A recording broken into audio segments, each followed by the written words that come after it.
Hi everyone. The UNICEF Club this year decided to host a Jeans Day to raise money for the crisis in Beirut, Lebanon. We also decided to make this short video to raise awareness about the exact issue going on and how you can help. So thank you in advance for watching. 3-year-old Abed was sitting in his home in Beirut, Lebanon, playing with his Legos when suddenly the two glass doors next to him exploded. Glass shattered over him, slicing open his arm and throwing his head onto the floor. His family rushed him to the hospital, only to find it flooded with other citizens who had been injured. He sat for hours waiting to be treated and watched as others bled onto the floor. Abed was one of 6,500 people injured in the August explosion in Beirut. Although this imagery is gruesome, it's important to understand the magnitude of this situation. Abed has been suffering from severe PTSD ever since the explosion. His parents say the blast has made him terrified of loud or sudden noises, and sometimes he will start to cry whenever he sees the color red. Abed will forever be traumatized by simple things like blood or balloons popping. This one crisis will affect his whole life. The explosion occurred on August 4th in Beirut, a port in the capital city of Lebanon, and was the result of the accidental detonation of approximately 2,750 tons of improperly stored ammonium nitrate.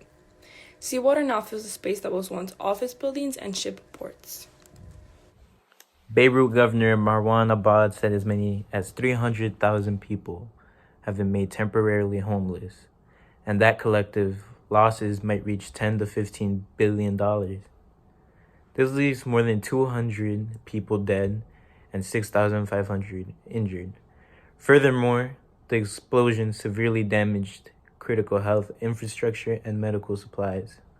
Hence, why organizations like UNICEF are reaching out in support.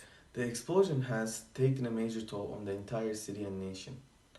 In Beirut, 120 schools that teach over 55,000 children have been destroyed, leaving many kids without a possibility to get education in upcoming years.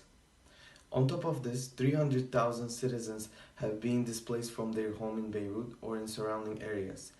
Infrastructure like bridges and roads have been destroyed, and hospitals are not only overrun with injured citizens from the explosion, but countless coronavirus patients. In addition to all of these physical issues within the country, the emotional well-being of citizens have been substantially affected. Hundreds of other people have stories just like Abed's. They are traumatized from the moment of the explosion, and the pain is ongoing. Many people feel unable to return to work, feeling stuck in the deep sadness they face from losing loved ones. On top of this, mental health facilities are not universally available or affordable. Homeless rates have also rise significantly, perpetuating the physical and emotional struggles that everyone is experiencing.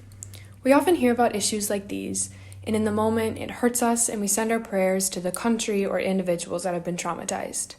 But it's also not uncommon for these tragedies to get washed away amidst the others. It's important to keep an ongoing conversation with ourselves and with others, and if possible, to continuously extend our care to those affected. Some of the best ways to help in this situation is simply a Google search. In terms of donating, the Lebanese Red Cross, Impact Lebanon, and Doctors Without Borders organization provides everything from medical care to basic necessities like water and mental health services. Signing petitions can also be impactful and are a simple way to help get the word out. As a Wayland student, you can join our branch of UNICEF to help with planning, hosting fundraisers, educating, and spreading the words about the work that still needs to be done in Beirut. You can also participate in any events that we hold on campus or online. Every single bit counts. The UNICEF organization that our club supports has created a special project in light of the events in Beirut.